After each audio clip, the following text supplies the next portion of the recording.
couples! Welcome back sa aming channel, Adulting Together. Wow! For today's video, we're going to talk about working together, or couples working together. Ano yung experience namin now that we're working together. Work meaning yung work talaga, as in business, ganyan. And kung mararecommend ba namin, an experience namin, positive, negative, etc. So, if you want to know what are our thoughts about this and experience, then keep on watching. Bago kami magkwento, we'd like to invite everyone to subscribe, like and subscribe to Adulting Together, and hit the bell button na rin for notifications para na-notify kayo every time na may bago kaming adulting video. Yes, for working together as a couple. So, parang this year we started to work together as a couple na parang we have no my wife had been starting being a consultant from almost 3 years na. Pero nag-transition yun from employee, tapos nagkaroon siya ng mga side hustles. Then eventually Kasi bibo ko dati. Then eventually naging consultant na siya and she's doing her own na. Then after ngayon, this year we started doing it together na. So her business as a consultancy, marketing consultant business, so ginagawa na namin siya ngayon. So we offer a lot of different kinds of service of marketing.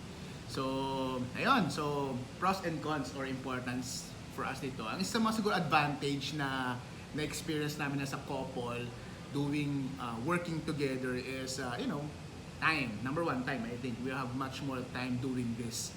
Na lagi kami magkasama. So parang pagising, we still do our calendars, we do our to-do list. Pero mas maganda kasi yun, we do it at home. So we can do yung mostly our services are online.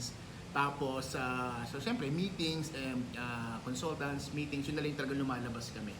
Pero eventually yung aming ginagawa is more at home talaga, and we spend a lot of time together, and syempre mas advantage yun. So time. Number 2, I think for us advantage is yung travel. So yun yung talagang na-lesson namin. Kasi talagang yung traffic ngayon super talagang OA na, lalo kung nasa urban city ka, nasa Metro Manila ka. Pero kahit saan naman talaga mayroong traffic, congestion. So yun talaga yung naging advantage for us, kasi mas nalilimit namin yung travel namin. We can do it online, lalo sa mga staff namin or sa mga outsourced persons namin. Mas nagagawa namin siya na mas mabilis and less hassle. Yung time, mas nagiging productive kami kasi mas napapaikli namin yun. Yes. So, number 3, for me, practical lang naman is, I think yung pagising sa umaga. Ganun, so, kasi mas parang hindi ka nagmamadali, hindi ka nai-stress. Kasi dito lang din yung office mo. Kasi ito lang yung mismo nag-set up kami ng office here at home lang. So we can really allow our time much more flexible on it. And syempre, yung hindi ka nagmamadali, hindi mo kailangan gumising na super aga para lang ma-beat yung traffic, or hindi mo kailangan gumising umuwi ng gabi dahil sa traffic ulit. So I think yun yung advantage work at home. Super valuable yun no? Parang kapag nag-start kang mag-freelance or mag-self-employed, parang makikita mo yung value ng oras na, kasi parang yung commute, parang unpaid work siya, parang unpaid stress. Lalo na kung at least 1 hour yung binabiyahe mo, yung iba 2 hours pa. Depende sa location ng office. Tapos, nasa stress ka na, you have to time and you can't be late. Pag late ka, may bawas ka agad despite na ang aga mong gumising. And then pag uwi mo, ganun ulit, 1 hour to 2 hours ulit. So tapos pag uwi mo na bahay, wala ka na energy, di ba? Parang yung iba magluluto pa. So yung mga ganung bagay na we save so much time kasi hindi na kami nagta-travel lagi.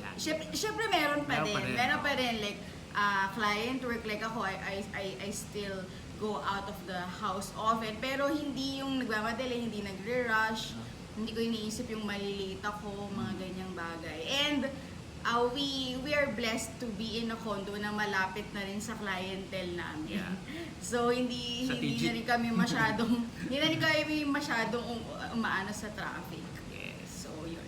Okay. So, yeah, yun yung mga positive advantage for me. So, negative or parang disadvantage naman. Siyempre kung may advantage, may disadvantage din. But we balance it out eh. So, I think one of we experience for me lang as a couple na ginagawa to is sometimes when you're working together, hindi mo na ma-distinguish or mahiwalay kung ano yung your work and your marriage. So parang even though you're going to sleep na, parang work pa rin yung pinag-uusapan nyo. And syempre, sometimes bakit work pa rin? Matulog na lang tayo. Dapat nawawala syempre yung romance, nawawala yung parang intimacy nyo sa bawat isa. So, parang office mate oo, na parang, katabi mo. yeah, that's the fear. Yun yung pinag-uusapan na parang may fear na gano'n na parang in the long run, baka mamaya it will hurt our marriage because parang ang tingin mo na lang sa wife mo ay parang office mate. And syempre, may mga ano yan eh, may mga parang disagreements, merong mga parang ito yung dapat, may mga gusto siya, ganyan. Nagkakaroon ng mga arguments minsan. And minsan kapag matutulog na lang kayo or pagising sa umaga, yung pa rin yung iniisip nyo, yung pa rin yung pinag-uusapan nyo. And nawawala yun sa yung parang pagiging wife and husband nyo. So I think that's one of the disadvantage na nakita ko or we experience right now. Paano natin na-address yun? So, address. Paano, like tayo, anong ginagawa natin para ma-address yun? Like minsan napapansin natin na nag-work pa rin tayo. Work pa rin. Wala ka na kami mapag-usapan kundi work. Oo. Ganyan. So paano na-address yun? Yeah, yung parang we talk about it last time na we parang napag-usapan natin na hanggat maaari when we going to bed or we going to sleep or going to rest, lalo pag nasa kwarto ka na, nasa kwarto na tayo, and we make sure na parang napag-usapan natin na wala na tayong work na pag-uusapan. We want to practice that na we're going to sleep 9 o'clock, 9:30 or before 10, stop work na. Kasi sometimes when you're doing freelance or business talaga, it's not really true na parang 8 to 5 ka pa rin eh. Talagang 8 to forever. Talagang when client demands or when we need to do something to deliver yung mga deliverables, you have to work talagang madaling araw or gabi na. Hindi siya not necessarily 8 to 5. But ang maganda ron, we can manage that eh. So yun yung flexibility na pwede natin i-share. Pero yun we make sure kapag 9:30 to 10 o'clock, kailangan na natin siyang i-set aside na yun and we talk beyond that. So parang about us naman, about how's your day, kahit magkasama tayo. So syempre, di ba, may mga ganon yung about us na. So to develop and nurture our marriage. And one thing that I think we need to do or yung we're doing naman is yung share natin last time, weekly dates. Kasi pag weekly dates talaga, ito yung time na wala kayong pag-uusapan na kayo lang.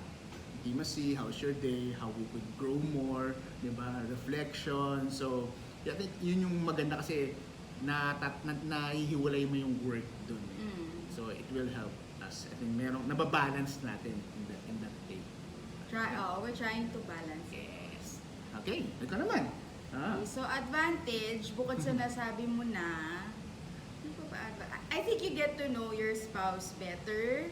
Get to know your spouse even more. Kasi, syempre, nung magkahiwalay kami ng work, hindi naman namin nakikita yung isa't isa sa workplace, di ba? So, may difference talaga eh, parang how you act in the workplace and how you act at home. So, parang once you start working with your spouse, lalabas yung mga bossy tendencies, like, minsan tataasan ng boses, ganyan. Lalo na pareho kaming supervisory tsaka manager before. So, parang nagdodominante ng unconscious ka, hindi naman yun consciously na ginagawa mo. Tapos nakikita mo how your spouse handles stress, handles problems, work mode ganyan. Work mode. Oo, so handles pressure, ganyan. Alam mo kung kailan siya pipitik, alam mo yung mga kinaiinisan na niya in terms of work. So, ako, actually, it's more of an advantage rather than a disadvantage. Advantage for me kasi you really know 100%. Not naman 100, I mean, it's knowing your spouse is a lifetime journey. Yes. So, pero at least you are sure and guaranteed that you know your spouse more than anyone else. Kasi you live together, you work together, you adulting together. Eat together. So, you eat together. So, parang ano talaga siya. You are confident that you are really the closest person to your spouse, and you're really the one who knows your spouse the best. Kasi lahat ng angle na nakikita mo. Ayan. So, and at the same time, you get to adjust. So, syempre, hindi naman yung tipong, doon pala siya nagagalit. So, gagawin ko ulit yun bukas. Yung mga ganun. So, syempre, iba na yung motive mo, yung motive mo dun sa asawa mo. Pero what I'm saying is, when you know your spouse that much or in that way also, you know how you're going to deal with each other. Yan, in all types of circumstances. Kasi alam mo na paano siya mag-work, ganyan. Yan yung positive. Wala na akong masabing disadvantage kasi I think yun na yung sinabi niya kanina. So, yung wala nang mapag-usapan, work kundi work, yung work na nadala sa bedroom, parang mag-office mate na lang. I think yun yung mga yun talaga yung mga disadvantage. And those are the things that yung mga challenges na kailangan yung ma-overcome together, na kailangan yung ma-address, ma-deal with, and one of which nga is having a weekly date. Yeah. We have a separate video on that, yun yung video before this one. Watch that. So you can watch that also. Yes. Kung anong mga pwedeng mapag-usapan sa weekly date, anong pwedeng gawin, and bakit siya kailangan, mga ganung bagay. So we discussed that in the last video. So siguro na lang, tips para dun sa couple sa thinking of working together. So, whether doing a business together or being in the same office, mga ganyan. So ikaw muna. Isa lang for me, I think critical, I think, lalo na pag bagong couple kayo. So, you really need to give each other, I think, yung parang me time. Parang you go to your girlfriends, you go to your friends. Girlfriends, pang wife yun So parang parang meron kang support friends or you have these close friends that you go with, or parang a certain week, in a week, meron kang, you go out with them. Parang you give, ang point ko lang naman doon is, syempre sa guy din, ganun din. Parang ang point lang naman is to give each other a room or space to grow. Kailangan nyo kasi lalo pag bagong couple kayo eh. Kasi para bang you would experience other people, lalo sa babae, kasi ganun sila, lalo sila very may empathy sila and sympathy. So kailangan nila ng understanding with their close girlfriends. So sa guys din, ganun din, syempre. Parang meron ka mga things na kaya mo na sabihin sa lalaki, gano'n. So, you have these close friends, accountability friends you can talk to. Lalo, mentors, ganyan. Para you have time to grow. Dapat safe people, safe hindi people. bad influence. Yes. So, gano'n. So, parang, para you can grow more into a person that you want to be. Okay, go. Ako naman, Tips. ang naisip kong tip is be conscious. Parang it's a conscious effort to separate work and your marriage. So,